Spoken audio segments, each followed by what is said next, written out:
जी, बहुत-बहुत धन्यवाद अनामिका दीदी। सभी को मेरा प्रणाम। इस 5 दिवसीय सेमिनार गर्भ संस्कार के इस 5 दिवसीय सेमिनार में आप सभी का बहुत-बहुत स्वागत है। मैं बहुत-बहुत आभार प्रकट करती हूँ हीलिंग ट्री सोसाइटी और आभार संस्था का, जिन्हें इस बहुत ही महत्वपूर्ण विषय को मतलब आज आप सबके सामने रखने का जो एक प्रयास किया है, वो एक बहुत ही ज़्यादा एक जिसको बोलते हैं ज्वलनशील मुद्दा है, जो आज सच में हमारे देश को इसकी बहुत ज़्यादा ज़रूरत है। क्योंकि जो हमारा देश है वो हमेशा मतलब जो यंग जनरेशन का देश है, जिसमें बहुत सारे युवा हैं। लेकिन अगर हम आज देखें तो हमारा युवा कहीं न कहीं भटक सा गया है। सो उसको एक सही मार्गदर्शन देने, उसको एक अच्छा समुन्नत भविष्य देने के लिए एक छोटे-सा प्रयास गायत्री परिवार के द्वारा किया जा रहा है, जो आदरणीय परम श्रद्धेय प्रणव पांड्या जी जो हमारे अखिल विश्व गायत्री परिवार के जो संस्थापक हैं, उनके मार्गदर्शन में हम ये अलग-अलग विभिन्न सेमिनार करते हैं। तो इस 5 दिवसीय सेमिनार में कल हमने देखा कि क्यों जो ये गर्भ संस्कार है उसका विज्ञान क्या है और क्यों ये इतना ज़्यादा ज़रूरी है। आदरणीय संगीता दीदी ने बहुत ही खूबसूरत तरीके से बताया कि कौन सी ऐसी चीज़ें हैं जो बहुत ज़्यादा ज़रूरी है, जो हमें देखना क्योंकि सिर्फ़ माता-पिता बनना एक सिर्फ़ एक मतलब सिर्फ़ एक कर्म ही नहीं है, एक बहुत बड़ी ज़िम्मेदारी होती है माँ-बाप की, जो उन्हें बहुत ही अच्छे तरीके से बहुत सोच समझ के उठानी चाहिए क्योंकि आप सिर्फ़ अपने घर परिवार के लिए नहीं, एक समाज के लिए, एक देश के लिए एक अच्छे नागरिक को भी तैयार करते हैं। तो इसी सीरीज़ में आज का जो है सेकंड सेशन है, जिसमें हम बात करने वाले हैं कि जो गर्भवती माताएँ हैं, उनकी आदर्श दिनचर्या क्या होनी चाहिए। तो जब हम दिनचर्या की बात करते हैं, तो हम बात करते हैं कि भई सुबह से लेकर रात तक हमें कौन-सी ऐसी चीज़ें करनी हैं, जिससे कि हम जिससे माँ भी स्वस्थ रहे और हम आने वाले बच्चे को एक बहुत ही अच्छा स्वास्थ्य दे सकें, एक अच्छे संस्कार दे सकें और एक बहुत अच्छा भविष्य दे सकें। तो इसके पहले कि हम आदर्श दिनचर्या समझें कि हमें क्या करना है, पहले हमें ये समझना बहुत ज़्यादा ज़रूरी है कि इसकी ज़रूरत क्या है, इसका महत्व क्या है, राइट? तो जब हम ये बात करते हैं जब हम अपने आने वाली संतान का जब हम के बारे में हम सोचते हैं, जब हम प्लान करते हैं, तो हम यूजुअली क्या सोचते हैं कि भई अगर हम फिज़िकली हेल्दी हैं, हमें कोई हमें कोई बीमारी नहीं है, हम फाइनेंशियली स्टेबल हैं, तो हम ओवरऑल हमारा अगर करियर सेट है, हम एक अच्छा भविष्य उसको दे सकते हैं फाइनेंशियली, स्कूल अच्छे इसमें भेज सकते हैं, तो हम बहुत अच्छे से तैयार हैं। लेकिन क्या सिर्फ़ इतना ही ज़रूरी है एक अच्छे भविष्य देने के लिए? मेरे ख्याल से सिर्फ इतना ज़रूरी नहीं, इतने से ही काम नहीं चलेगा। तो हमें क्या करना है कि हमें अपने आप को अगर हम चाहते हैं कि हमारा बच्चा अच्छा हो, अच्छा संस्कारवान हो, इंटेलिजेंट हो, उसमें उसका अच्छा स्वास्थ्य हो, तो ये जो सब चीज़ें हैं वो कहाँ से शुरू होगी? वो शुरू होगी माता-पिता से। क्योंकि बच्चा क्या है? बच्चा माता और पिता के जीन्स और डीएनए से, उनके सेल्स से ही निर्मित हुआ है, राइट? तो जैसे माता-पिता होंगे, जैसे उनके गुण होंगे, संस्कार होंगे, सोच होगी, जैसे उनकी आकृति होगी, उसी हिसाब से ही हमारे बच्चे का निर्माण होगा, है ना?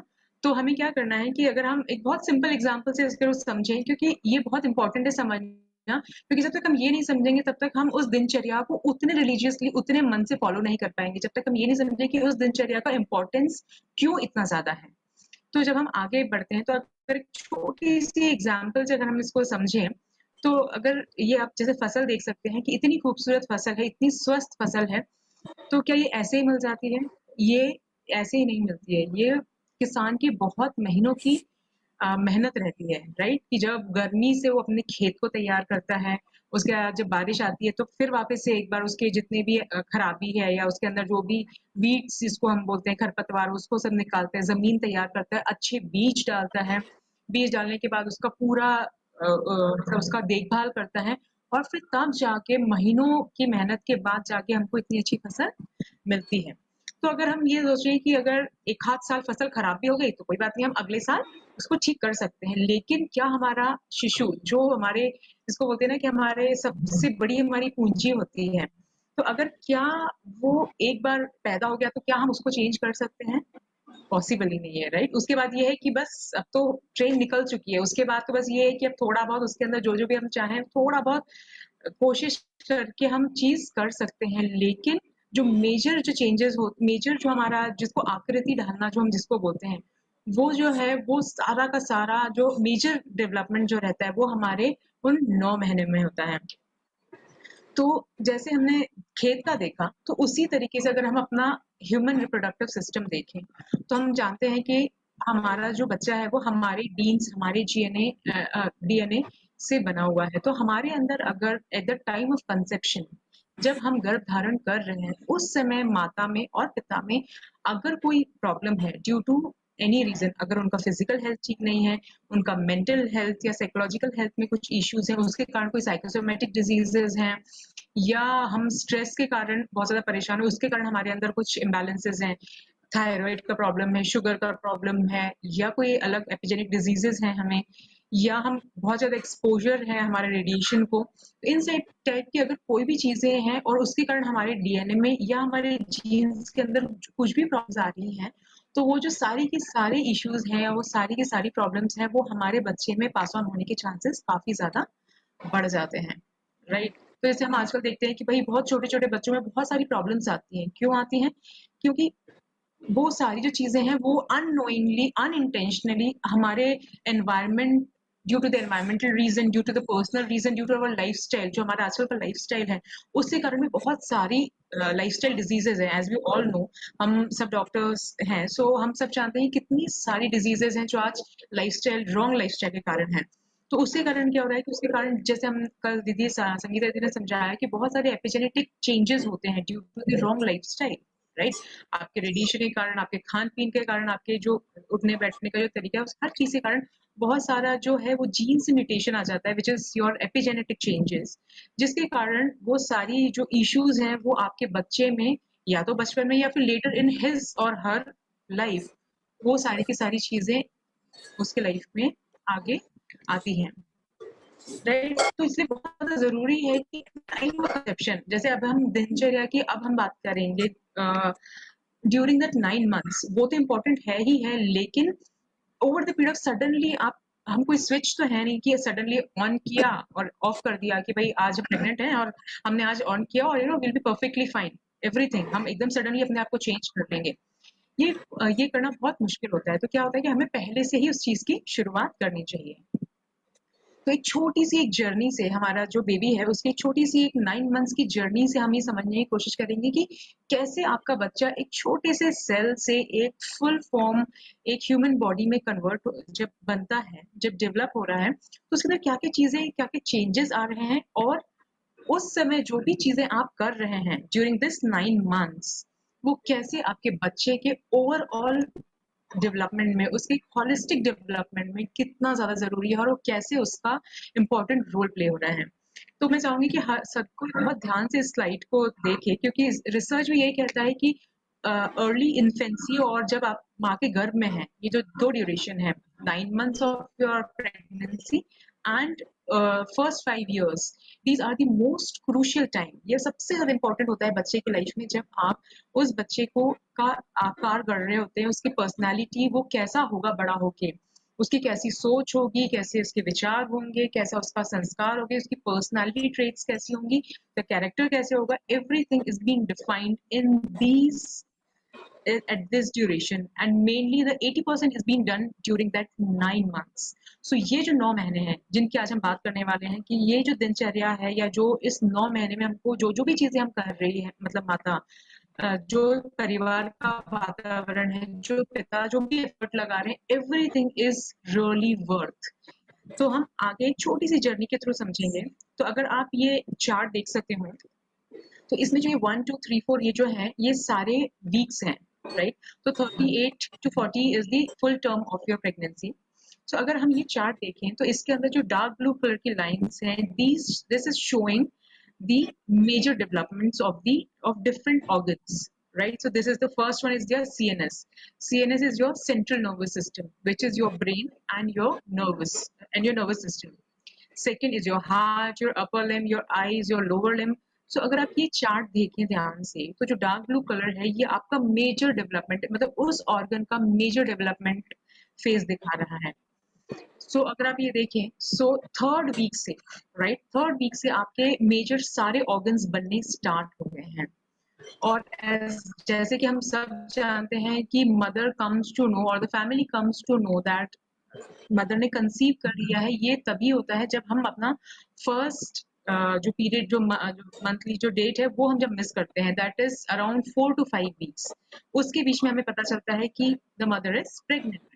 लेकिन अगर आप तब देखें तो आपका already around 20 to 25% of your CNS development तब ऑलरेडी हो चुका है। मतलब आपका थर्ड वीक से, जब आप ये जानते भी नहीं हैं कि आप प्रेग्नेंट हैं या मदर प्रेग्नेंट है, तब से ही ये डेवलपमेंट ऑलरेडी आपका स्टार्ट हो चुका होता है।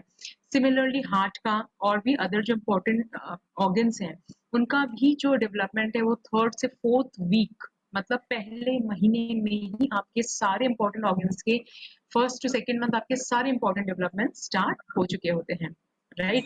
तो इसलिए बहुत ज़्यादा ज़रूरी है कि आप इस ड्यूरेशन में जितना अच्छा कर सकें उतना अच्छा अपने आप को, अपना ध्यान रखें, क्योंकि जितना अच्छा आप ध्यान रखेंगे, जो भी आपके अंदर चलेगा, जो भी आपके इमोशंस, आपका हेल्थ, आपके जो भी संस्कार रहेंगे, वो सारे के सारे आपके बच्चे के अंदर पास ऑन होते जाएंगे। अब वो कैसे पास अर्पिता ऑन दी, होंगे, क्योंकि द डे, जी, अर्पिता दी, आपकी स्लाइड ना मूव नहीं हो पा रही है। अभी एक बार मूव चेक नहीं हो रही है करिए। दीदी। हाँ, अभी चेक करिए, अभी आई है सेकंड स्लाइड। हो रही है अब अभी आई आप दीदी? एक बार, अभी, हाँ अब हो रही है। नहीं, मूव हो रही है अनामिका दीदी, जैसे जैसे अच्छा एक्सप्लेन हो रहा है वैसे वैसे हो रही है। अच्छा अच्छा, ठीक है, यहाँ पे अच्छा, नहीं शो हो रहा था। ओके, ठीक है जी, जी। जी। तो जब हम the day you conceive the baby, right, उसी दिन से जब वो छोटा सा सेल होता है, तभी से हर एक सेल में हर एक सेल का एक सबकॉन्शियस माइंड होता है, जिसके अंदर यूजुअली हमारी जितनी भी लर्निंग्स रहती है, जितनी हमारी मेमोरीज रहती हैं, जो भी हमारी पर्सनालिटी ट्रेट्स हैं, जो हमारे संस्कार हैं, वो सारे हमारे सबकॉन्शियस माइंड में रहते हैं। तो the day you are conceiving your baby, उस दिन से उसका उसका जो सीखना है, या जिसको बोलते हैं कि जो अडेप्शन पावर है, या जो ग्रेस्पिंग जो है, वो आपके द डे ऑफ कंसेप्शन से स्टार्ट हो जा रहा है। एंड एवरीथिंग जो भी मदर कर रही है, जो वो सोच रही है, जो वो फील कर रही है, जैसा एनवायरनमेंट है आसपास का, जो भी उसका स्ट्रेस लेवल है या हैप्पीनेस लेवल है, जो भी चीज हो रहा है, everything is been feeded in that subconscious mind of the baby. और उसके हिसाब से ही उसका कंप्लीट पर्सनालिटी ट्रेट डिजाइन हो रहा है। तो इसलिए बहुत ज़्यादा इम्पोर्टेंट हो जाता है कि आप इन 9 महीने में बहुत ही अच्छे से अपने आप को, अपने दिनचर्या को, अपने स्वभाव को, अपने हेल्थ को इतना अच्छे से करके रखें, ताकि आपके माध्यम से आपके बच्चे के अंदर वो सारी अच्छी चीज़ें जा सके जो हम चाहते हैं। जैसे कि ये रिसर्च भी है, जो ये रिसर्च कहता है, हार्वर्ड मेडिकल स्कूल और मैस्कट जनरल हॉस्पिटल ने मिलकर रिसर्च किया है, जो ये कहता है कि जो मेजर जितने भी डेवलपमेंट है, चाहे वो एपिजेनेटिक हो या फिर एमोलॉजिकल डेवलपमेंट्स हैं, वो यूजुअली पहले कुछ हफ्तों में ही स्टार्ट हो चुके होते हैं, जब हमको पता भी नहीं होता है that the mother is pregnant. आपका ब्रेन डेवलपमेंट, आपका स्पाइन, जैसे हमने देखा, तो ये सब बहुत ज्यादा क्रूशियल जो है वो हमारे इनिशियल ही हो जाते हैं। इसलिए बहुत जरूरी है कि when the time of your conception you are completely healthy, right, क्योंकि आपका मेजर डेवलपमेंट उस समय हो रहा है। तो बहुत ज्यादा जरूरी है कि माता पिता का स्वास्थ्य उस समय, ओवरऑल जो उसका होलिस्टिक हेल्थ है, वो बहुत अच्छा हो। इसमें एक बहुत ही शॉर्ट में हम एक समझने की कोशिश करेंगे कि कितनी बेबी ग्रो हो रहा है। तो जब आप फर्स्ट ट्राइमेस्टर में हैं, तब आपके बेबी का, जैसे हमने देखा कि ऑलरेडी उसका ब्रेन बनना स्टार्ट हो गया है, राइट। उसके जो न्यूरो एक्टर जो रहते हैं वो ऑलरेडी बनना स्टार्ट हो जाता है, उसका हार्ट बनना स्टार्ट हो गया है, उसकी आईज, उसके ऑर्गन्स बनने ऑलरेडी स्टार्ट हो चुके हैं। सेकेंड ट्राइमेस्टर में जो आपका ब्रेन है, that is developing at the rate of 250,000 cells पर मिनट। मतलब आप समझ सकते हैं कि कितनी स्पीड से आपके बच्चे का ब्रेन डेवलपमेंट हो रहा है। इसलिए हम कहते हैं कि भाई दूसरे महीने, मतलब 3 महीने बाद, 4 महीने बाद आप उनको अच्छी अच्छी किताबें पढ़ के सुनाएं, उनको अच्छे भजन सुनाएं, उनको अच्छी लैंग्वेज, जो भी आप नए नए इन्वेंशन है वो उनको बताएं। तो जब आप ये सब चीजें करते हैं, जब हम गर्भ संवाद करते हैं, या जब हम कोई अच्छी चीजें पढ़ के उनको बताते हैं, तो वो सारी सारी चीजें अपने सबकॉन्शियस माइंड में स्टोर करते जाते हैं, उसको सब कुछ इम्बाइब करते जाते हैं। वो अब आपकी आवाज़ समझने लगते हैं, उनको उनके टेस्ट बड्स डेवलप हो चुके होते हैं, दे कैन स्मेल, उनको उनकी सेंसिटिविटी डेवलप हो चुकी होती है। So what they are doing is कि आप जितनी माता खुश रहेगी, जो वो सोचेगी, वो सारी की सारी चीज़ें वो बच्चा अपने अंदर इम्बाइब करता हुआ चल रहा है। Third trimester is most important, क्योंकि उस समय आपका बच्चा काफी कुछ डेवलप हो चुका है। It's now he is growing in size as well as उसका ब्रेन है, हर चीज एक कंप्लीट आकार ले रहा है अभी, जिसको कहते हैं कि फिनिशिंग स्टेज में है। सो इस ड्यूरेशन में भी बहुत ज्यादा सुपर एक्टिव रहता है। इस समय भी आप जो भी उसको सिखाना चाहेंगे, जो भी अच्छी चीजें आप उसको बताएंगे, everything he or she is imbibing in himself, or you are making his personality traits। उस समय आप अपने बच्चे को गढ़ रहे हैं। तो जितना खूबसूरत तरीके से, जितने अच्छे संस्कार, जो विचार, जो हम चाहते हैं कि भाई हमारे घर विवेकानंद आए, या हमारे घर कोई साहसी बच्चा हो, या कोई क्रिकेटर हो, या जो भी हम चाहते हैं, तो उस प्रकार की आप भावनाएं कर सकते हैं, उस प्रकार के विचार उसको दे सकते हैं, ताकि वो उस तरीके से आप उसको आगे चल के डेवलप कर सकें। हमने बहुत बार ऐसे मैजिकल किड्स के बारे में सुना है कि सुपर इंटेलिजेंट किड्स होते हैं, या वो होते हैं, मतलब बहुत एक्स्ट्राऑर्डिनरी बच्चे होते हैं।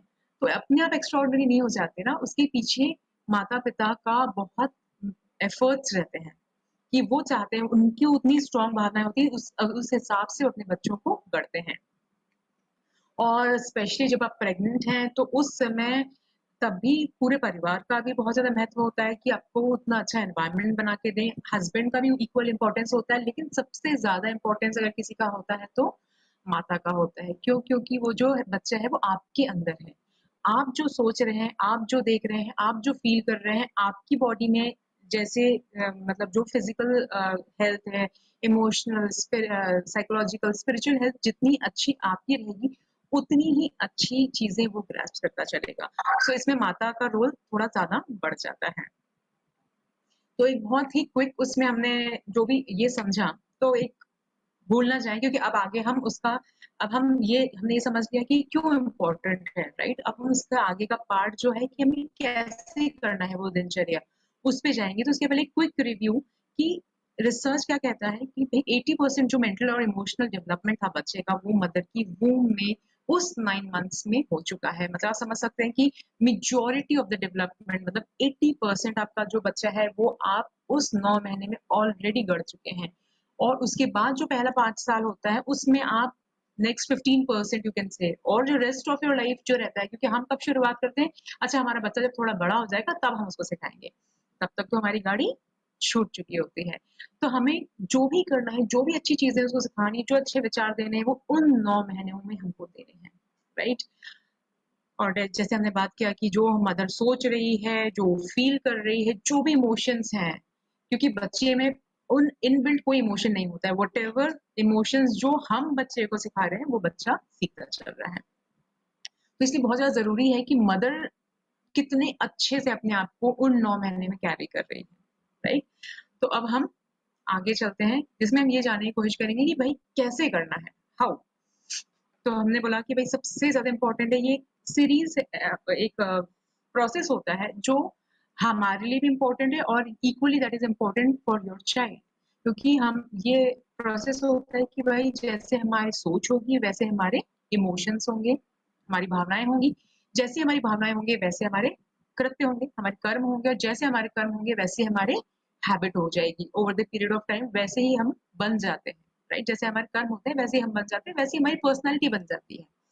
तो आप जब अपने बच्चे को अच्छे विचार देंगे, अच्छी सोच देंगे, अच्छी बातें उसको रोज़ बताएँगे, तो उसकी अच्छी भावनाएँ बनेंगी। जब आप अच्छी भावनाओं के साथ, पूरे मनोयोग के साथ, अच्छी भावनाओं के साथ उसका कोई कर्म करेंगे, उसको ये बताएँगे कि भई ये करना सही है, ये गलत है, गर्भ संवाद के माध्यम से, अलग-अलग स्टोरीज़ के माध्यम से, अलग-अलग विचारों के माध्यम से, तो क्या होगा, वो उसका कर्म बनता चलेगा, और उसके हिसाब से ही आप उसकी कंप्लीट पर्सनैलिटी को डिफाइन करेंगे।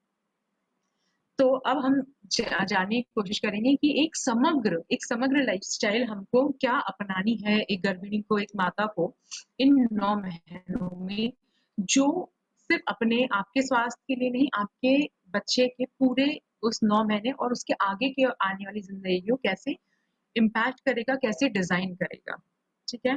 तो बिफ़ोर हम प्रोसेस पे जाएं, एक सबसे इम्पोर्टेंट है कि यहाँ पे जो होता है सबसे पहले इम्पोर्टेंट होता है कि आप जो भी रूटीन बनाएं, जैसे हम यहाँ पे आपको जो बताएंगे वो एक आइडियल है कि भाई आपको ये चीजें करनी है, लेकिन हो सकता है कि आप वर्किंग हो सकता है कि आपके शॉप हो, कोई बिजनेस हो, आप घर पे रहती हो लेकिन जॉइंट फैमिली है। तो हमको क्या करना है कि हमें अपने एक तो पहले हमको अपने आप को प्रबंधन करना है, सेल्फ मैनेजमेंट सबसे ज्यादा इंपॉर्टेंट होता है, self management and priority management, कि भाई क्या चीज इंपॉर्टेंट है और कैसे, क्योंकि आपको घर भी देखना है, ऑफिस भी देखना है और अपने आप को भी इसके साथ करते हुए चलना है। तो आपको क्या करना पड़ेगा कि आपको अपने बॉडी को उस तरह से ट्यून करना पड़ेगा। ट्यून कैसे होगा कि ठीक है, आज एक चीज कर ली, कल दूसरी चीज कर ली, परसों तीसरी चीज कर ली, आज सुबह ध्यान कर लिया, कल शाम को ध्यान कर लिया। तो ऐसे सधेगी क्या हमारी बॉडी? ऐसे नहीं सधेगी। तो हमें क्या करना पड़ेगा, हमने अपने आप को ट्यून करना है। कैसे ट्यून करना है? समय के हिसाब से और नेचर के हिसाब से। प्रकृति ने हमें एक बहुत अच्छा एक पूरा बैलेंस बना के दिया है, कि एक बायोलॉजिकल क्लॉक दी है हमें कि सुबह आपको उठना है, दोपहर में आपके पूरे दिनचर्या के अलग अलग काम दिए हुए हैं, शाम को मतलब रात में आपको सोने का समय दिया। तो मतलब कंप्लीटली भगवान ने बहुत अच्छी से सब चीज डिजाइन की हुई है, लेकिन आज हमने क्या कर दिया, हमने पूरी लाइफ स्टाइल को चेंज कर दिया है। हम क्या करते हैं, रात तक जागते हैं, सुबह आराम से सो के उठते हैं, दोपहर तक खाया खाया नहीं खाया कोई बात नहीं। तो हम क्या कर रहे हैं कि हमने धीरे धीरे धीरे धीरे करते करते अपनी बॉडी का जो बायोलॉजिकल क्लॉक था उसको कम्प्लीटली डिस्टर्ब कर दिया है। उससे कारण क्या हो रहा है कि उसके कारण आज बहुत सारी प्रकार की बीमारियां हो रही हैं। पहले बहुत कम बीमारियां होती थी जो एनवायरनमेंट के कारण होती थी, हैजा होता था, पीलिया होता था, या अलग अलग चीज होती, टीबी होती थी। लेकिन आजकल ये सारी बीमारियां कम होती हैं। आजकल क्या होती है, वो अलग अलग टाइप की लाइफस्टाइल डिजीजेस होती है, बिकॉज हमने अपनी लाइफस्टाइल को कम्प्लीटली खराब कर लिया है। तो हमें क्या करना है, सबसे ज्यादा ध्यान देना है कि जो भी आप चीज डिफाइन करें, will give you the complete chart, will give you the complete thing कि आपको क्या क्या करना है, लेकिन उसको आपको अपने हिसाब से कि भाई कौन सी चीजें मैं कब कर सकती हूँ, लेकिन आपको कंसिस्टेंटली करनी है। ऐसा नहीं कि आज कर लिया, कल छोड़ दिया, 2 दिन बाद कर लिया, 4 दिन कर लिया, किस दिन मूड आया तो कर लिया, किस दिन मूड आया तो नहीं किया। उससे क्या होगा, उस चीज का इम्पैक्ट बिल्कुल भी नहीं होगा, क्योंकि आपकी बॉडी को समझ में ही नहीं आएगा कि भाई ये हो क्या रहा है, राइट। और आपको रोज करना है, कंसिस्टेंटली करना है, और पूरे मनोभाव, पूरे इमोशंस के साथ करना है। दो चीजें होती है, एक क्रिया होती है, एक भावना होती है। जब आप सिर्फ क्रिया करते हैं तो क्या होता है, आपको सिर्फ थोड़ा बहुत फिजिकल फायदा मिलता है। आजकल हम बोलते हैं ना पावर योगा, या जब हम प्राणायाम करते हैं या जो हम दूसरी चीजें करते हैं तो हम बोलते हैं कि भावना ज्यादा इंपॉर्टेंट करना है, कि क्रिया से तो बहुत छोटा मतलब 10 to 15% होता है, लेकिन जब हम उसमें भावनाएं जोड़ देते हैं तो उसका हमको बहुत ज्यादा प्रभाव मिलता है। और प्रोग्रेसिव, कि ठीक है, वो जरूरी नहीं है कि पहले दिन से ही हमारा सब कुछ सज जाएगा, सब कुछ एकदम परफेक्ट, जैसे मैडम ने बताया बिल्कुल हम तो वैसा कर रहे हैं। पहले दिन से नहीं होगा, लेकिन क्या करना है, हमें थोड़ा थोड़ा करना है। पहले दिन 5 मिनट्स किया, सारी चीजें 5 5 5 5 मिनट की, तो एटलीस्ट आपको समझना है कि अच्छा कितना टाइम लग रहा है, मुझे कितना आ रहा है, नहीं आ रहा है, and then slowly slowly you can keep on increasing, right. So to start with, सबसे पहले हमारा जो रहेगा वो मॉर्निंग रूटीन रहेगा। तो आप जितने बजे भी उठते हो, मतलब depending upon your health condition, लेकिन यूजुअली जैसे बोला जाता है कि ब्रह्म मुहूर्त में उठना चाहिए। भले आप दोपहर में थोड़ा सा रेस्ट कर लें, तो जब आप ब्रह्म मुहूर्त में उठते हैं तो उस टाइम जो एनवायरनमेंट रहता है वो बहुत सूदिंग रहता है, बहुत काम रहता है, उसमें बहुत ज्यादा एनर्जी होती है। जो हम संध्या बोलते हैं ना, तो एक मॉर्निंग में और एक इवनिंग में, ये दो समय होता है जब सबसे ज्यादा एनर्जी होती है एनवायरनमेंट में। उस समय आप जो भी काम करते हैं उसका आपको इम्पैक्ट इफेक्ट बहुत जल्दी मिलता है। तो सबसे पहले जब आप सोकर उठें तो आपको क्या करना है, जब बस नींद से सोकर उठें तो आपको सबसे पहले तो हाथ का दर्शन करना है। सबसे पहले अपने हाथ का, क्योंकि हमारे जितने भी भगवान हैं, हमने कर दर्शन, जिसे हम सबने बच्चों ने वो मंत्र भी पढ़ा है, कर दर्शन का जो मंत्र है पहले, क्योंकि सारे भगवान हमारे ही हाथों में माने जाते हैं, तो हम सबसे पहले कर दर्शन करें और उसके बाद हमें करना है आत्मबोध की साधना। अब आत्मबोध की साधना क्या होती है? आत्मबोध की साधना में हमें करना होता है, वी हैव टू पे ग्रेटिट्यूड, हमें भगवान को धन्यवाद करना है कि आपने हमें आज एक नया जीवन दिया। कितने लोग हैं दुनिया में जो शायद सोते हैं और उठ ही नहीं पाते हैं, राइट। तो आपने हमें एक नया जीवन दिया है। आत्मबोध और की जो साधना होती है वो होता है कि हर दिन एक नया जीवन। तो जब हम आत्मबोध करें तो हम ये भगवान को धन्यवाद करें कि आपने हमें इतनी अच्छी जिंदगी दी, जो भी हमारे पास कम ज्यादा है, लेकिन हम आजीवित तो हैं, हम स्वस्थ हैं, हमारे पास सब कुछ है, हम एक नए जीव को इस दुनिया में लेकर आ रहे हैं, इतनी आपने हमें शक्ति दी। तो उसके लिए हमें सबसे पहले भगवान को धन्यवाद करना है और उसके बाद आप जो भी मंत्र पढ़ें, जो भी भगवान को आप वो मानते हो, उनका मतलब उनका ध्यान करें और उसके बाद आपको क्या करनी है, हमको पूरे दिन का प्लान बनाना है। उस समय आपको पूरा डे का प्लान करना है। अब उस समय क्यों करना है? क्योंकि जो आत्मबोध का जो समय होता है, वो होता है अर्ली मॉर्निंग का और उस ड्यूरेशन में जो रहता है, हम ना पूरी तरीके से सुप्त अवस्था में होते हैं, ना हम डीप स्लीप में होते हैं, ना हम कंप्लीटली एक्टिव होते हैं। वो एक जो ड्यूरेशन होता है, वो होता है जो हम अ, हल्की-हल्की हमारी जब नींद खुली होती है। तो जब हमारी हल्की नींद खुली होती है, तब क्या होता है कि हमारा जो ब्रेन होता है, वो 24/7 ऐसा हम सब जानते हैं कि 24/7 वर्क कर रहा होता है, लेकिन जब हम सो रहे होते हैं तब हमारे जो ब्रेन रहता है उसमें से डेल्टा और गामा वेव्स निकलती हैं, राइट? जब हम अनकॉन्शियस होते हैं और जब हम कंप्लीटली कॉन्शियस होते हैं तो कौन सी वेव्स निकलती है? बीटा वेव्स निकलती हैं। लेकिन जब हम वो जो 5 मिनट का जो स्लॉट होता है, जब हम हल्की सी नींद में और हल्के जागरण वाले स्टेज में रहते हैं, तब अल्फा वेव्स निकलती हैं, जो सबसे ज्यादा पावरफुल वेव्स होती हैं, जो हमको जब हम एकदम जो हमारे ब्रेन सिग्नल्स रहते हैं वो बहुत ज्यादा एक्टिव नहीं रहते, लेकिन उस समय जो हमारी ग्रहणशीलता होती है वो बहुत ज्यादा होती है। तो उस समय हम जो भी विचार करते हैं, वो जो उसका जो इम्प्लीमेंटेशन होता है वो हमारे लिए बहुत बहुत अच्छे से हो पाता है। तो आपको क्या करना है कि आपको रोज के बेसिस पे आपको उस पूरे दिन की प्लानिंग बनानी है, क्योंकि हर दिन एक अलग अलग रहता है। क्योंकि आज हो सकता है हमारे ऑफिस में ज्यादा काम हो, घर में कोई मेहमान आ रहे हो, कुछ हो, तो आपको क्या करना है कि आपको चीजें नहीं छोड़ देनी है। आपको अपने उस शेड्यूल के हिसाब से अपने को वो करना है कि भाई मैं भले ही 10 मिनट नहीं कर सकती, 5 मिनट करूं, लेकिन जो मेरा टाइम है, जो मुझे डेली का जो टाइम है उसमें मुझे करना है और मुझे कंसिस्टेंसी फॉलो करनी है। ऐसा नहीं कि आज कुछ काम है तो आज छोड़ दिया, भाई कल कर लेंगे, नहीं। भले ही वो टाइम ड्यूरेशन हम कम कर दें, लेकिन वो हमें करना ही है। जब हमारा आत्मबोध और प्लानिंग हो गई, उसके बाद हमें ऊषापान करना है। हम सब जानते हैं कि हर किसी को ऊषापान करना चाहिए, लेकिन गर्भवती माता को ज्यादा जरूरी है, क्योंकि हमारी बॉडी में बहुत सारा प्रोसेस अंदर चल रहा होता है, तो हमारी बॉडी बहुत सारे टॉक्सिन्स जनरेट हो जाते हैं। तो क्या होता है, जब हम पानी पीते हैं तो पानी के माध्यम से और वो सारे टॉक्सिन्स वॉश आउट हो जाते हैं। तो आराम से बैठे और सिप सिप करके थोड़ा थोड़ा सा पानी पीते जाएं। आपको 1 से 2 ग्लास जो भी आपकी कैपेसिटी है, आप उतना पानी पिए। उसके बाद जो भी आपको आपका दैनिक कार्य है, दैनिक कर्म है, वो सब करने के बाद फिर आप एक सूक्ष्म नाश्ता कर सकते हैं। मतलब सुबह-सुबह उठते के साथ आपको हेवी कुछ भी नहीं खाना है। आपको क्या करना है, आप या तो ड्राई फ्रूट्स ले सकते हैं, थोड़ा-सा सत्तू ले सकते हैं, मतलब ऐसा लाइट फूड, जिससे कि क्योंकि आप रात भर से भूखे हैं, आपका ग्लूकोज़ लेवल कम हो गया है। तो आपको क्या करना है कि आपको हल्का नाश्ता करना है, क्योंकि अभी अपने को जो अपना मेन ब्रेकफास्ट है उसके पहले बहुत सारी चीज़ें करनी है, जिसमें आपको थोड़ा-सा पेट खाली चाहिए, है ना? तो आपको क्या करना है कि आप थोड़ा-सा बादाम, अ, छुआरे, अखरोट, इस टाइप की जो भी ड्राई फ्रूट्स हैं, इनको रात में भिगो के रखिए और फिर सुबह लें। क्योंकि जैसे हम रात में अगर ये सूखे लेते हैं तो क्या होता है ना, ये थोड़े से डाइजेशन में आपको डिफिकल्ट हो सकते हैं। तो रात में अगर हम इनको भिगो के सुबह अगर खाएँ, तो ये बहुत ईज़िली डाइजेस्टेबल हो जाते हैं और इनकी जो तासीर है वो भी बहुत अच्छी हो जाती है, मतलब काफ़ी ज़्यादा ये इफ़ेक्टिव हो जाते हैं। तो आप ये थोड़ा-सा ले लें और उसके बाद जो हमारा नेक्स्ट प्रोसेस रहता है वो होता है प्राणायाम और ध्यान का। क्योंकि अर्ली मॉर्निंग है, बहुत कूल और एकदम सूदिंग एनवायरनमेंट है, तो ये सबसे बेस्ट टाइम होता है कि आप प्राणायाम और ध्यान करें। तो जो प्राणायाम रहता है, इसके ऊपर हमारी स्पेशल क्लास होने वाली है परसों। तो इसके अंदर हम बहुत डिटेल में समझेंगे कि हम कौन से प्राणायाम करना है, कैसे करना है, क्योंकि सारे प्राणायाम हम गर्भावस्था में नहीं कर सकते हैं और कैसे करना है उसके भी प्रोसेस है। तो हमारी मनीषा दीदी जो योगा एक्सपर्ट हैं, वो परसों इन सब के ऊपर बहुत डिटेल में बात करेंगी, इसलिए मैं बहुत ज़्यादा डिटेल में इसको नहीं लूँगी कि इसका प्रोसेस क्या रहेगा, प्रोसेस हम परसों समझेंगे। इसका सिर्फ थोड़ा-सा विज्ञान समझने की कोशिश करेंगे कि हमें प्राणायाम क्यों करना है। प्राणायाम तो हम सबको पता है कि बहुत ज़्यादा ज़रूरी है, लेकिन गर्भावस्था में इसका इम्पोर्टेंस क्यों ज़्यादा बढ़ जाता है? जैसे कि हम सब जानते हैं कि पहले ज़माने में तो हमारा जो इतना पॉल्यूशन नहीं था, हमारे को बहुत सारा फ्रेश एयर मिल जाती थी। लेकिन आज का जो जिस वातावरण में हम रहते हैं, चाहे वो मेट्रोज़ हों, चाहे स्मॉल सिटीज़ हों, एनवायरनमेंट में पॉल्यूशन बहुत ज़्यादा है। तो क्या होता है कि ऑक्सीजन लेवल जो है एनवायरनमेंट में, जो एयर में, उसका जो रेट है वो काफ़ी कम हो गया है।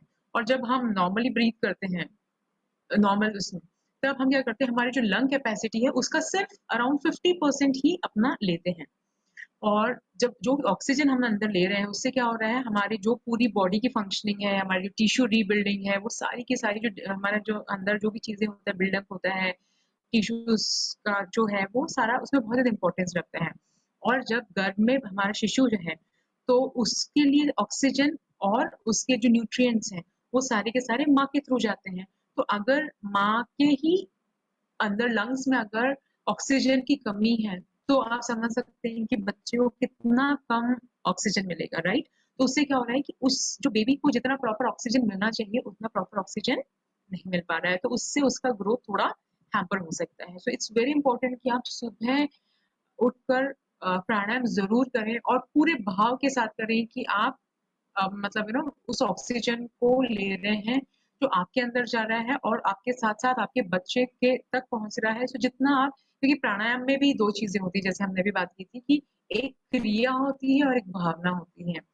तो क्रिया तो हम सबने देखा है, रामदेव बाबा जी ने पूरे देश को बहुत ही एकदम योग में बना दिया है, धन्यवाद उनको। पर उसके साथ हमें भाव बहुत ज्यादा इंपॉर्टेंट, जितनी ज्यादा अच्छी और जितने स्ट्रांग आपकी भावनाएं रहेंगी उतनी ज्यादा हम एक जो प्राण रहता है, जो एक प्राणायाम में जो एनर्जी रहती है वो हम ले सकेंगे। जब हम प्राणायाम करते हैं तो हम सब जानते हैं कि भाई हमारा जब प्राणायाम करते हैं तो उससे हमारा जो फिजिकल हेल्थ है, जो हमारा मेंटल हेल्थ है, जो हमारे इमोशंस है वो काम डाउन होते हैं, हमें प्रॉपर ऑक्सीजन मिलता है, तो हमारे जो एक ओवरऑल फंक्शनैलिटी रहती है वो काफी अच्छी हो जाती है। सेकंड जो बहुत इंपॉर्टेंट जिसकी मैं बात कर रही थी कि जब हम प्राणायाम करते हैं तो इस एनवायरनमेंट में प्राण तत्व होता है जिसको हम वाइटल एनर्जी कहते हैं, राइट? कि हम आज अगर हम सर्वाइविंग है, अगर हम जीवित हैं तो प्राण तत्व के कारण है। हमारे अंदर जितनी एनर्जी है, जो जिसमें जितना ज्यादा प्राण तत्व है उसमें उतनी ज्यादा एनर्जी है। आप में जो इंटेलिजेंस है, जो टैलेंट है, जो प्रतिभा है, वो सारी की सारी हर किसी में होती है। लेकिन ये प्राण तत्व एक one of the major factor है जो ये डिसाइड करता है कि आप में वो कितना ज्यादा मात्रा में है। जितना ज्यादा प्राण तत्व आप में रहेगा आप उतने ही ज्यादा इंटेलिजेंट और उतने ही ज्यादा वो मतलब टैलेंटेड रहेंगे। तो आपको क्या करना है कि जब आप प्राणायाम कर रहे हैं तो आप ये फील करें कि आपको ब्रह्मांड में जो ये वाइटल एनर्जी, क्योंकि ये पूरे ब्रह्मांड में बहुत ही इजीली अवेलेबल है, राइट? जैसे हवा है वैसे ही प्राण भी पूरे विश्व में, पूरे ब्रह्मांड में ऑलरेडी प्रेजेंट है।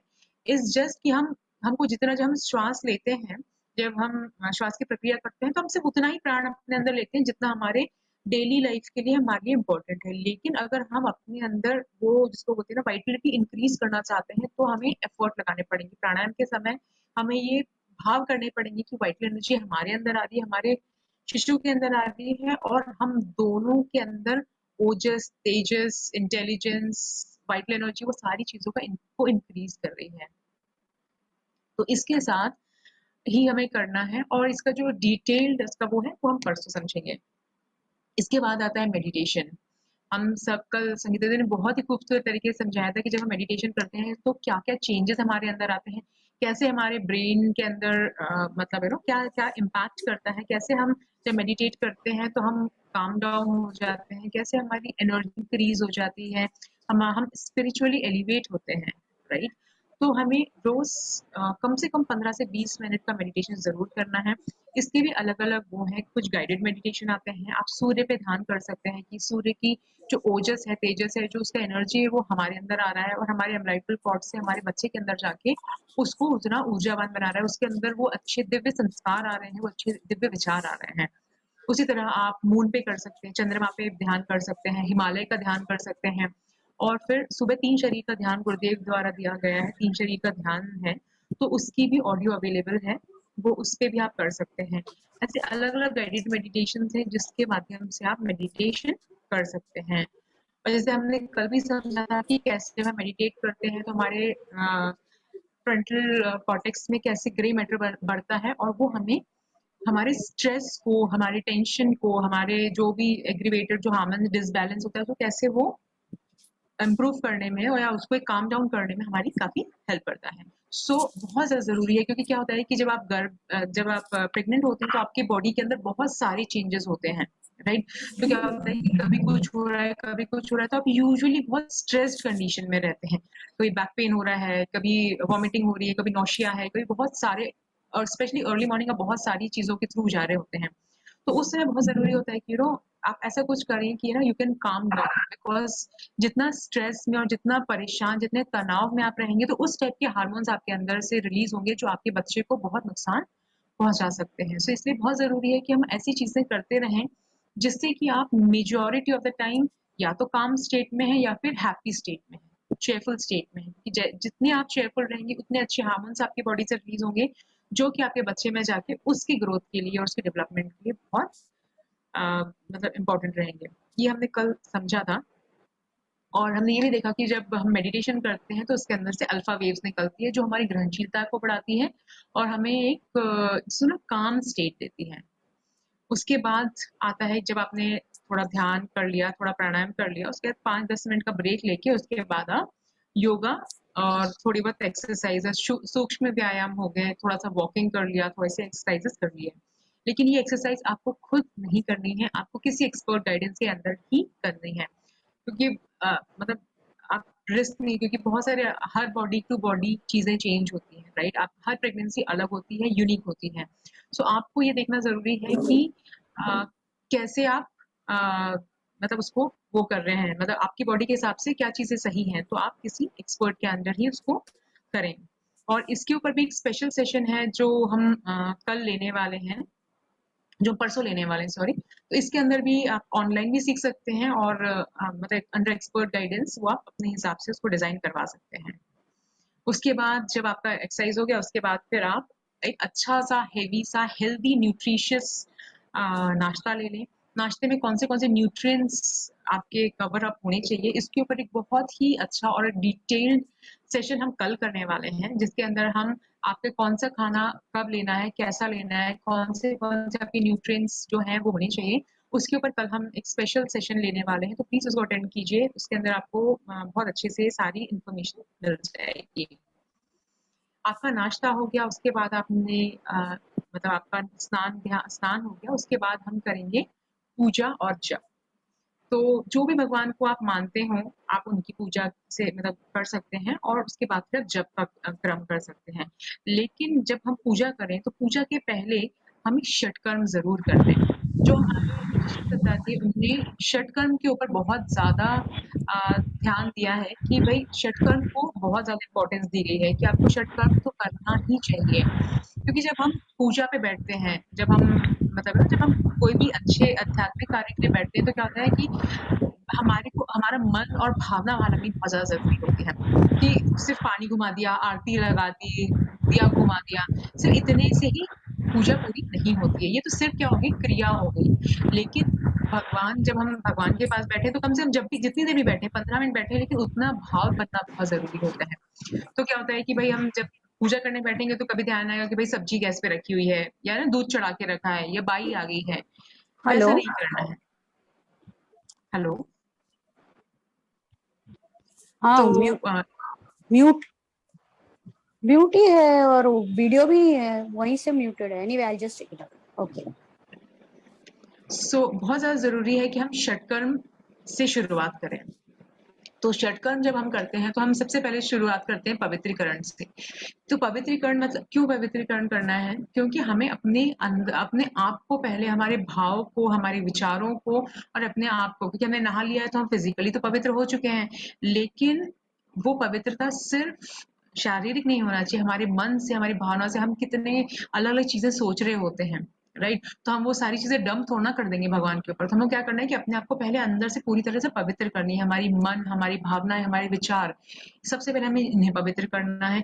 एक बार जब वो पवित्र हो गए तो हमें क्या करना है, शिखावंदन करना है। शिखावंदन में कि जब हमारे अंदर पवित्रता आ गई है तो हमारी जो शिखा, जो हमारे ध्वज कहा जाता है भारतीय संस्कृति में, तो उसके अंदर हमारे अंदर क्या हो रहा है, अच्छी एनर्जी हम ले रहे हैं। इस ब्रह्मांड में जो वाइटल एनर्जी है, सूर्य के सविता देवता की जो एनर्जी है उनको हम शिखा के माध्यम में से अपने अंदर ले रहे हैं, जिसके कारण जिससे हमें हमारे अंदर अच्छे विचार, अच्छी भावनाएं आ रही हैं।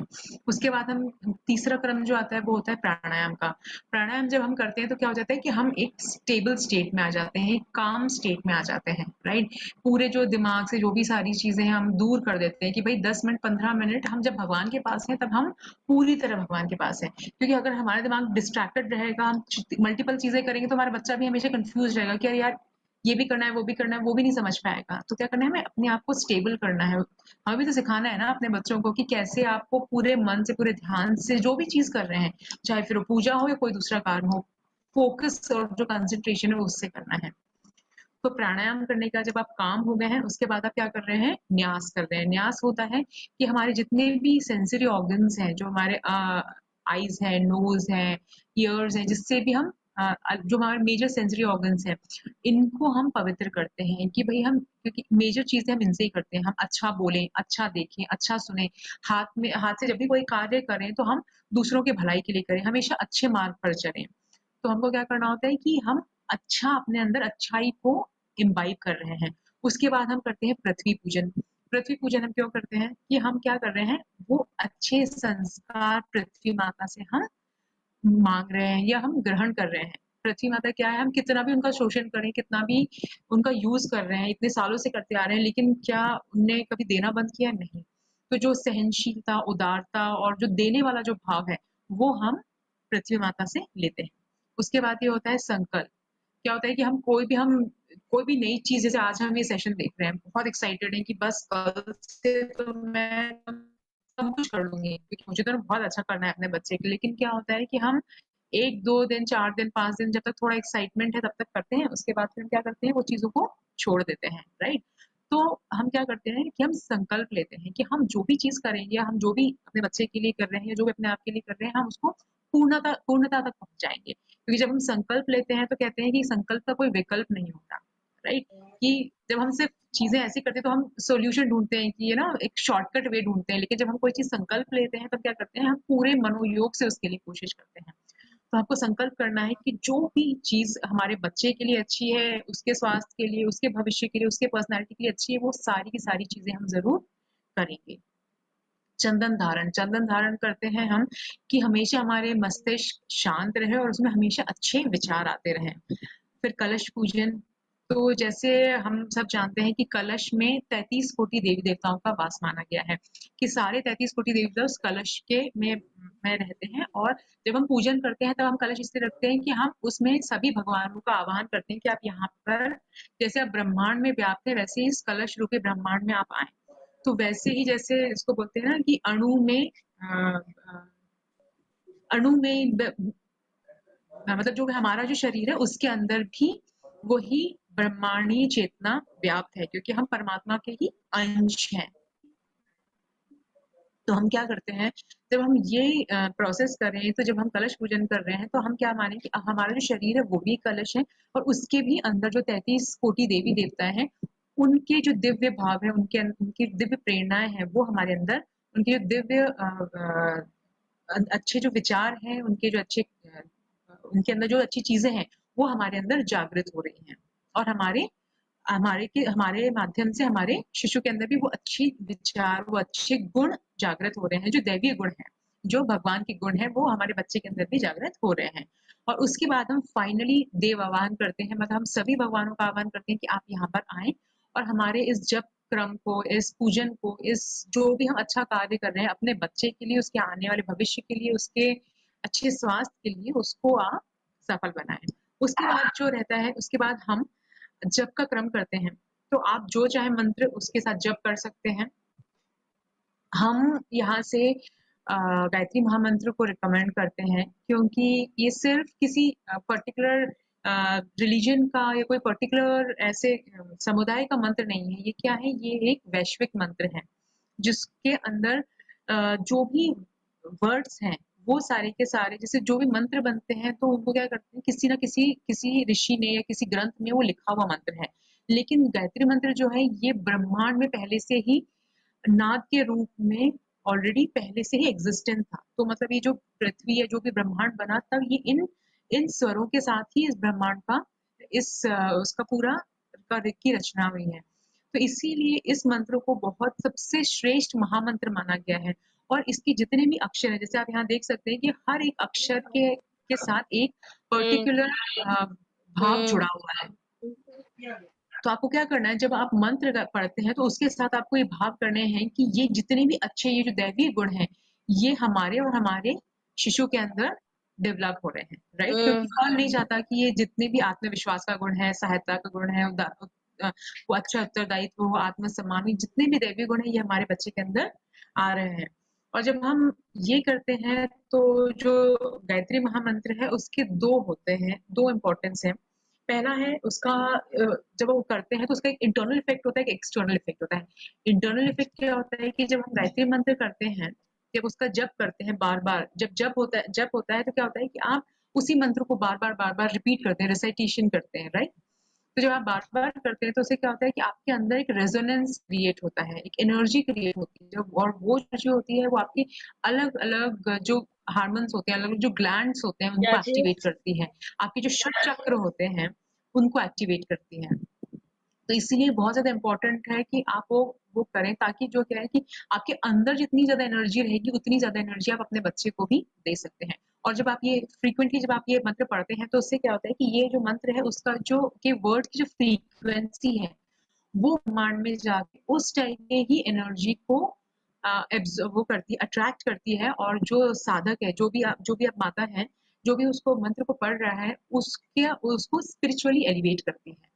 तो इसलिए बहुत ज़्यादा ज़रूरी है कि आप कम से कम जो भी मंत्र पढ़ते हो करें, लेकिन उसके साथ-साथ आप कम से कम 3 माला गायत्री मंत्र अवश्य करें। और इसमें एक अनुष्ठान का भी विधान दिया हुआ है, जो हम बोलते हैं कि 4th मंथ से लेके 6 से 7 मंथ के बीच में आपको अगर आप अकेले कर सकें तो बहुत ही बेस्ट है, और नहीं तो माता-पिता दोनों को मिलकर एक अनुष्ठान जो 24,000 गायत्री मंत्र का अनुष्ठान होता है, 9 दिन के उसमें होता है, जो नवरात्रि अभी जो आने वाली है, या तो अगर बीच में कोई नवरात्रि आ रही है तो तब कर सकते हैं, या फिर ऐसे भी आप कोई भी अच्छा मतलब दिन देखकर कोई भी आप ये 9 दिन का 24,000 गायत्री मंत्र का अनुष्ठान बहुत ज़्यादा इम्पोर्टेंट होता है, बहुत ज़्यादा इफेक्टिव होता है, जो आपको करना चाहिए। इसकी डिटेल्स जो भी इंटरेस्टेड हो हम आपके साथ लेटर ऑन शेयर कर सकते हैं। आगे क्रम में हमको क्या करना है, हमें रोज यज्ञ जरूर करना है। यज्ञ मतलब यज्ञ होता है कि हमने सबने देखा है, हम सब इंडियन मतलब इंडियन रिलीजन को फॉलो करते हैं, तो हम देखेंगे जो भी अच्छे कार्य होते हैं पहले से ही जो हमारे ऋषि परंपरा में यज्ञ को बहुत इंपॉर्टेंस दिया गया है, राइट?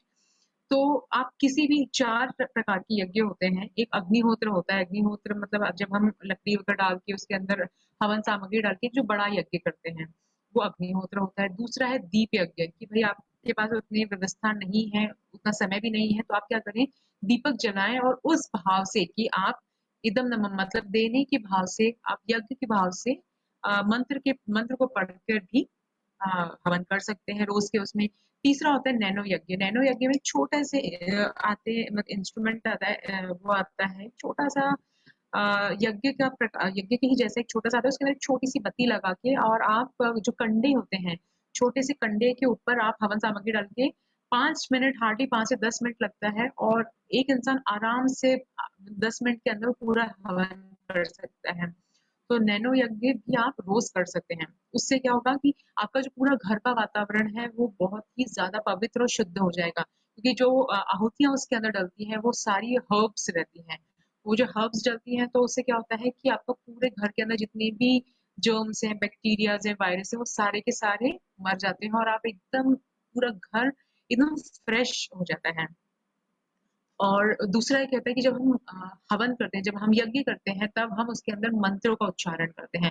तो जो मंत्र का उच्चारण होता है वो हमने पहले देखा कि उसका कितना ज्यादा एनर्जी होता है, तो इतना ज्यादा वाइब्रेशंस जब घर में रहते हैं तो दोनों चीज हो जाती है कि भाई एक थर्मल एनर्जी के थ्रू हो जाता है, और एक वाइब्रेशन मतलब जो म्यूजिक जो हो गया उसके थ्रू, जो मंत्रों की जो एनर्जी होती है, तो उससे क्या होता है कि आपके घर में बहुत पॉजिटिव वाइब्स, बहुत पॉजिटिव एनर्जी हो जाती है, जो कि थ्रू आउट द डे आपको मतलब ना चार्ज रखती है, एनर्जाइज रखती है।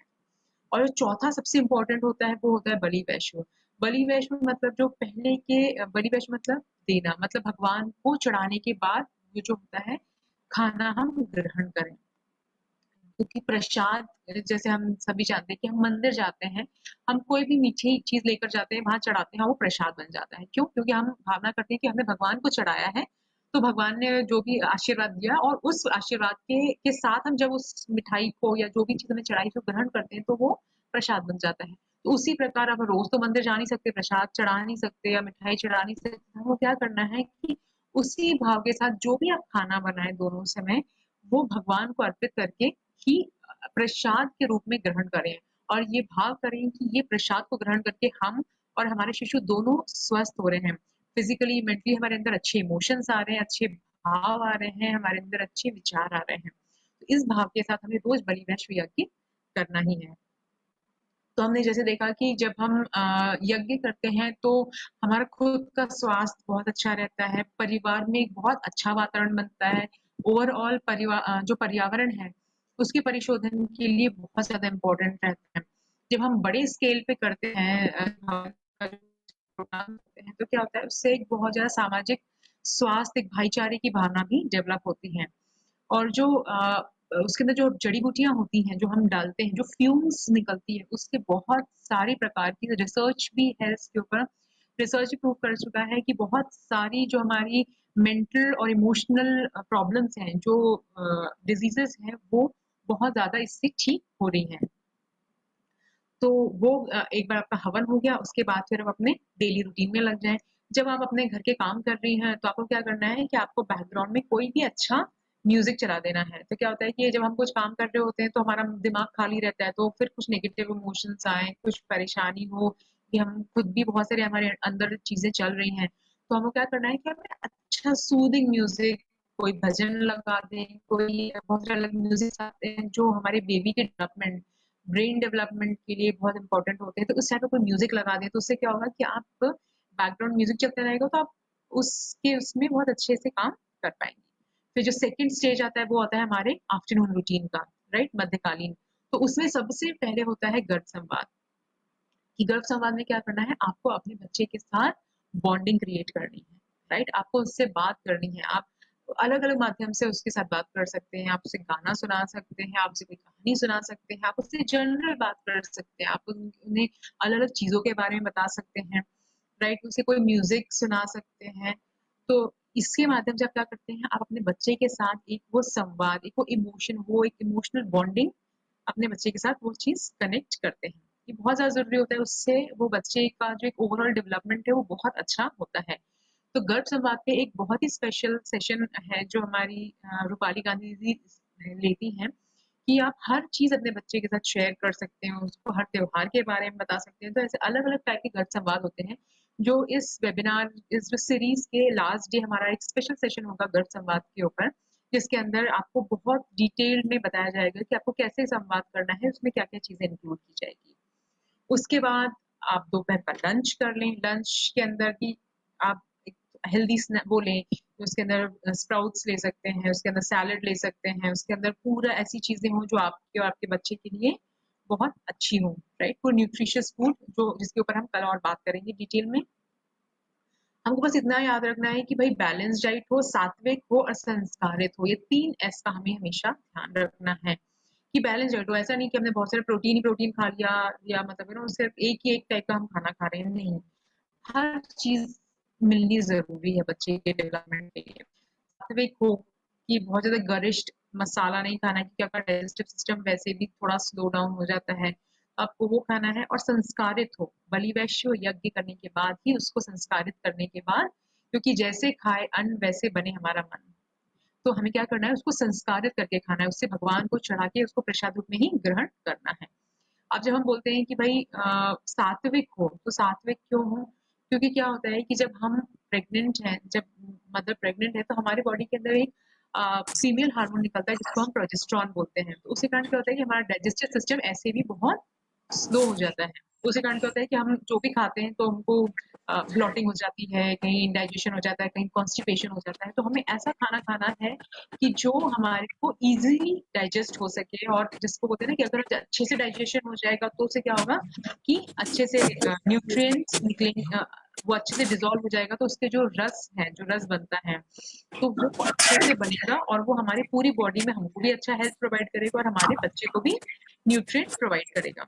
इसको एक आयुर्वेद के पर्सपेक्टिव में अगर हम देखें, तो आयुर्वेद भी यही कहता है कि भई आपका जितना अच्छा डाइजेशन होगा, उतना ही अच्छा आपके खाने से रस निकलेगा, जितना ज़्यादा अच्छे से रस निकलेगा, उतना अच्छा रक्त बनेगा, उसके हिसाब से आगे का पूरा प्रोसेस रहता है, राइट?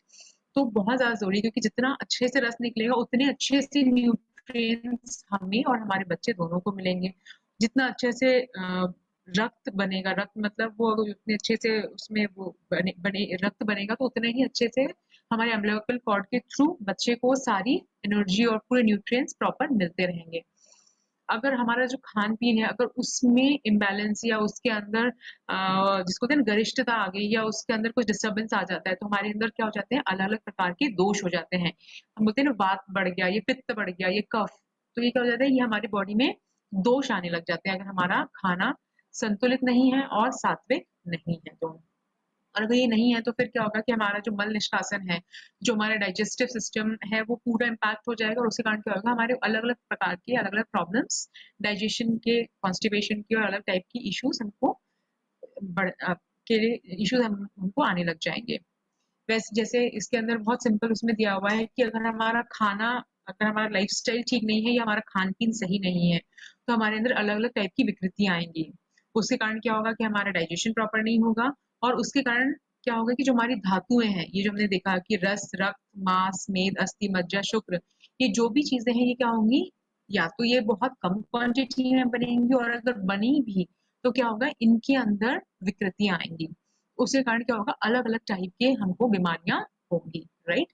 और अगर हमारी को बीमारियाँ होंगी तो हम एज़ वी ऑल नो कि हम बहुत ज़्यादा दवाइयाँ नहीं ले सकते हैं, तो क्या होगा कि अननेसेसरी या तो हमको दवाई लेनी पड़ेगी या तो उसका जो है हार्मफुल इफ़ेक्ट हमारे बच्चे के ऊपर होगा।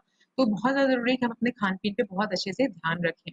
आपका खाना हो गया तो खाना खाने के बाद आपको तुरंत सोना नहीं है दोपहर खाना खाने के बाद।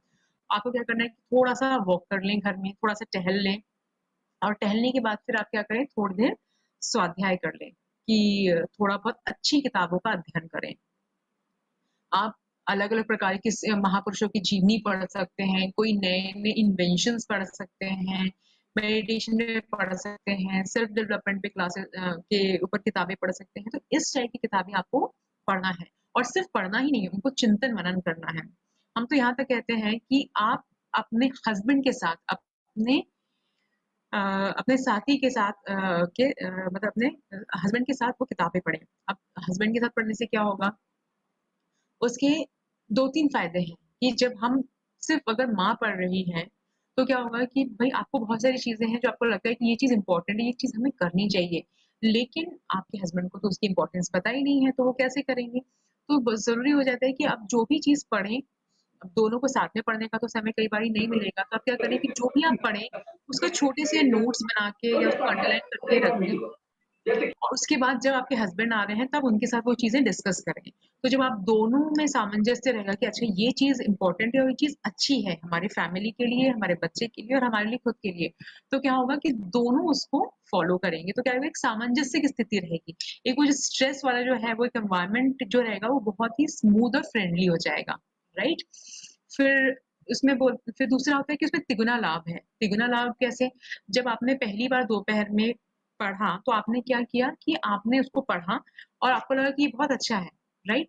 तो आपने क्या किया खुद उस चीज़ को अपने अपने अंदर धारण किया। सेकंड आपने क्या किया कि जब आपने शाम को पहली बार आपने जब पढ़ा तो अपने अंदर अपने वो किया, फिर आपने क्या किया कि आपने जब शाम को अपने हस्बैंड के साथ वापस वही चीज़ डिस्कस की, तो आपका क्या हो गया वो सेकंड टाइम रिवाइज़ हो गया। तब आपने क्या किया कि उसको और अच्छे से वो और अच्छे से समझा। तो वो जो आपने सीखा, जो समझा वो आपके बच्चे के भी सबकॉन्शियस माइंड में फीड हो गया। और तीसरी बार जब आप उस चीज़ के ऊपर और डिस्कस कर रहे हैं, तो जब डिस्कशन कर रहे हैं तो गर्भ संवाद ये भी एक प्रकार का गर्भ संवाद हो गया। तो उस गर्भ संवाद के माध्यम से वो चीज़ और प्रगाढ़ हो गई और वो बहुत अच्छे से और डिटेल में आपके बच्चे के सबकॉन्शियस माइंड में चलेगी। तो इस प्रकार आप जब वापस बार-बार वही चीज़ करते हैं, तो आपके अंदर भी वो चीज़ अच्छे से बस जाती है और आपके बच्चे के दिमाग में और मन मस्तिष्क सबकॉन्शियस माइंड में बहुत अच्छे से चली जाती है। और ये आ जाती है कि भाई दोनों ने जब समझ लिया उसका इम्पोर्टेंस, तो दोनों साथ में बहुत अच्छे से उसको मिलके कर सकते हैं। उसके बाद आप दोपहर में थोड़ी देर विश्राम कर सकते हैं, बहुत ज़्यादा लंबा विश्राम नहीं करना है, आधा घंटा से ज़्यादा नहीं करना है। जब आप सोकर उठें, तो उसके बाद एक 15 मिनट का ज्योति अवधारणा का ध्यान होता है दोपहर में, जो एक छोटा-सा दीपक जला के गाइडेड मेडिटेशन ही है ये भी, तो ये आप कर सकते हैं। ये भी हम आपको लिंक प्रोवाइड कर देंगे।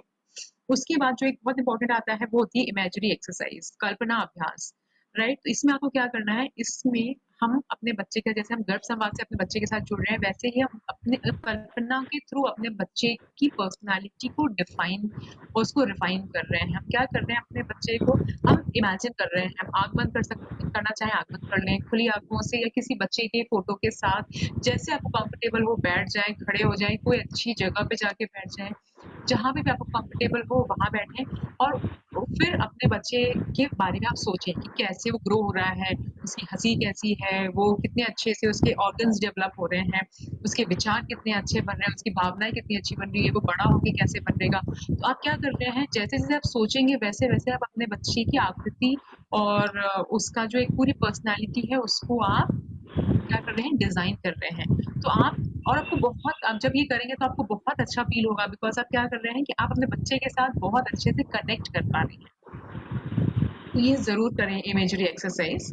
उसके बाद आप कोई भी प्रवचन सुन सकते हैं 10 मिनट, 15 मिनट का। जब आप प्रवचन सुनते हैं तो क्या होता है कि आप अच्छी चीज़ें सीखते हैं, राइट? तो ये भी घर संवाद का तरीका हो गया और ये अपने बच्चे को एक अच्छी चीज़ सिखाने का भी तरीका हुआ। तो कोई भी अच्छा प्रवचन ले लें, कोई अच्छी बातें ले लें, बहुत सारे अच्छे वक्ता हैं, बहुत सारे अच्छे हमारे इसमें भी बहुत सारे यूट्यूब चैनल पे बहुत से अच्छे प्रवचन हैं जो आप डायरेक्टली उसको सब्सक्राइब करके इसको सुन सकते हैं। फिर इवनिंग में आप थोड़ा-सा नाश्ता कर लें, नाश्ते में आप फ्रूट्स ले सकते हैं, छाछ, मट्ठा, गुड़ चना ले सकते हैं, स्प्राउट्स ले सकते हैं या कोई पर्टिकुलर सूप ले सकते हैं। तो ये सारी चीज़ें में से कोई भी आप हल्का-सा नाश्ता कर लें। उसके बाद जो हमारा शाम का जो रहेगा उसमें आप क्या करेंगे, नादयोग करेंगे। अब नादयोग क्या होता है? नादयोग है कि हम एक साधना करते हैं। नादयोग एक म्यूज़िकल मेडिटेशन होता है, जिसके अंदर हम ये भावना करते हैं कि ये जो म्यूज़िक है वो भगवान कृष्ण की बाँसुरी और भगवान शिव की डमरू का स्वर है और उसके माध्यम से वो पूरे सृष्टि के अंदर एक बहुत ही दिव्य वातावरण को मतलब क्रिएट करने की कोशिश कर रहे हैं। ऐसी वाइब्रेशंस, ऐसी एनर्जी यहाँ भेजते हैं जिससे कि पूरा एनवायरनमेंट चार्ज हो जाता है। तो इस शाम को जब आप ये करेंगे तो आपको बहुत, क्योंकि संध्या कालीन जो ये साधना होती है, जो मेडिटेशन होता है, ये आपको बहुत एनर्जाइज्ड कर देगा। वो करने के बाद फिर आप अपने शाम का खाने का वो कर लें, थोड़ा बहुत वॉक कर सकते हैं और फिर अपने शाम के दैनिक कार्य में लग जाएँ। उसमें भी आप हल्का-सा म्यूज़िक लगा सकते हैं, कोई भी राग लगा सकते हैं, यमन राग लगा सकते हैं या कोई भी सूदिंग म्यूज़िक मतलब शाम को अच्छा लगे। इसके बहुत ज़्यादा बेनिफिट्स होते हैं। जब आप म्यूज़िक सुनते हैं तो आपकी मेमोरी इंक्रीज़ होती है, आपका जो ब्रेन है वो स्टिमुलेट होता है, आपका ब्लड प्रेशर लो होता है, हैप्पी-हैप्पी रहते हैं। यूजुअली जब म्यूज़िक चल रहा होता है तो आपके अंदर बहुत कामनेस रहती है और एक अच्छा फ़ील रहता है, एक हैप्पीनेस मूड रहता है। तो वो आपके और आपके बच्चे दोनों के हेल्थ के लिए बहुत अच्छा रहता है। उसके बाद संध्या कालीन आप आरती कर लें, तुलसी जी के पास जाएँ, घर में एक मतलब जो हर्बल कुछ अगरबत्ती हो, आपको वो वाली अगरबत्ती बिल्कुल भी यूज़ नहीं करनी जिसमें केमिकल है, क्योंकि उससे आपको बहुत ज़्यादा मतलब आपकी और आपके बच्चे को ब्रीदिंग जो बीमारियाँ होती हैं ब्रोंकाइटिस वगैरह, वो सारी चीज़ें का होने का खतरा बढ़ जाता है, तो अवॉइड करें। या तो घी का दिया लगा लें और सिंपल अपना शाम का आरती, अगर पूरा परिवार अगर वो आरती साथ में कर सके, पूजा साथ में कर सके तो बहुत ही बेस्ट है। अदरवाइज़ शाम को आप दिया आरती ज़रूर करें। उसके बाद फिर हमारा रात का रूटीन क्या रहेगा कि आप रात में लाइट भोजन लें कि जो ईज़िली डाइजेस्टिबल हो, क्योंकि अब रात में आप बहुत ज़्यादा लंबा टाइम तक तो बैठेंगे नहीं, तो आपको क्या करना है कि ईज़ी टू डाइजेस्ट, जो न्यूट्रिशियस भी हो और ईज़िली डाइजेस्टिबल हो, उस टाइप का डिनर ले सकते हैं। डिनर के बाद थोड़ा-सा वॉक ज़रूर करें। जब हम वॉक करते हैं तो क्या हो जाता है कि हमारा जो जितना हमने खाया है वो थोड़ा-सा वो हो जाता है ना, वॉक करने से हमारी जो भी दिन भर की अकड़न रहती है वो भी निकल जाती है। तो थोड़ा-सा इवनिंग वॉक ज़रूर करें खाना खाने के बाद। और उसके बाद लास्ट में हमको क्या करना है, हमें तत्वबोध की साधना करनी है। हमने सबसे शुरुआत में क्या किया था, इन द मॉर्निंग हमने स्टार्ट किया था आत्मबोध की साधना के साथ। और हम दिन का अंत भी करते हैं, वो हम करते हैं तत्वबोध साधना के साथ। तत्वबोध साधना में हम क्या करते हैं, इसमें हम 2 चीज़ करते हैं, हम ग्रैटिट्यूड पे करते हैं भगवान को कि हमारा इतने अच्छे दिन के लिए जो भी हमने सुबह प्लान किया था, वो हम जितना भी हमारी शक्ति थी, जितनी भी हमें मतलब सामर्थ्य था, हमने उसके हिसाब से हमने कोशिश की। तो एनालिसिस भी रहेगा और ग्रैटिट्यूड भी रहेगा कि हम पहले ये सोचें कि हमने दिन भर में जो भी प्लान किया है सुबह, वो कितनी चीज़ हम पूरी कर पाए और कितनी कोशिश की, कितनी मतलब सच में हमने कोशिश की है। तो वो करने के बाद फिर हम भगवान को धन्यवाद करें कि हमें ये अच्छा पूरा दिन दिया, हम जो बेस्ट हो सकता था अपने बच्चे के लिए, हमने वो सब कुछ किया और उसके बाद फिर उनको इस जीवन के लिए और इस सब कुछ अच्छा होने के लिए उनको धन्यवाद करें और उसके बाद फिर आप कोई भी एक शयन गीत जो स्लीपिंग म्यूजिक होता है, वो आप कोई भी भजन लगा सकते हैं छोटा सा, या तो फिर कोई भी एकदम काम और सूदिंग म्यूजिक लगा के उसके साथ आप सो सकते हैं। तो इसी प्रकार हमने क्या देखा कि हमने पूरे दिन का स्केड्यूल बनाया, पूरे दिन के अंदर सारी चीज़ें डिवाइड की और डिवाइड करने के बाद हमने रात में एनालिसिस किया कि हम उसमें से कौन-सी चीज़ें हमने पूरी अच्छे से करी या नहीं करी। तो उसके बाद फिर आप रात में जो भी अपना म्यूज़िक लेने के बाद, सारी चीज़ें एनालिसिस करने के बाद और ये सोचिए कि भाई आज हमने जो चीज़ नहीं करी है, कल हम कोशिश करें कि वो चीज़ अपने रूटीन में ज़रूर ला सकें। आप अपने साथ अपना ये एक छोटा-सा एक टेबल आता है जो डेली रूटीन का, इसके अंदर हमारी सारी चीज़ें लिखी होती है कि हमको रोज़ के ऑन डेली बेसिस हमको क्या-क्या चीज़ें करनी हैं। तो आप ऐसा टेबल अपने लिए बना सकते हैं और उसके अंदर अपने टाइम के हिसाब से, अपने रूटीन के हिसाब से उसको एक टाइम डिफाइन कर सकते हैं ताकि आपको पता रहे कि ये कौन-सा टाइम मुझे क्या चीज़ करनी है। क्योंकि रोज़-रोज़ जो बैठकर देखना थोड़ा मुश्किल हो जाता है कि अच्छा मुझे ये करना था, ये मेरे किस चीज़ का समय था। तो अपना एक पूरा डेली रूटीन का चार्ट बना लें जिसको आप फॉलो करके और उसके बाद फिर आप ये सारी चीज़ें कर सकते हैं ऑन डेली बेसिस। तो आई होप कि आप सब ये चीज़ करें और अपने आने वाली जो भावी पीढ़ी है उसको एक बहुत ही अच्छे विचार, बहुत अच्छे संस्कार और बहुत अच्छा एक आगे आने वाला जीवन दे सकें। इसी के साथ धन्यवाद। धन्यवाद अर्पिता दी। दी ने बहुत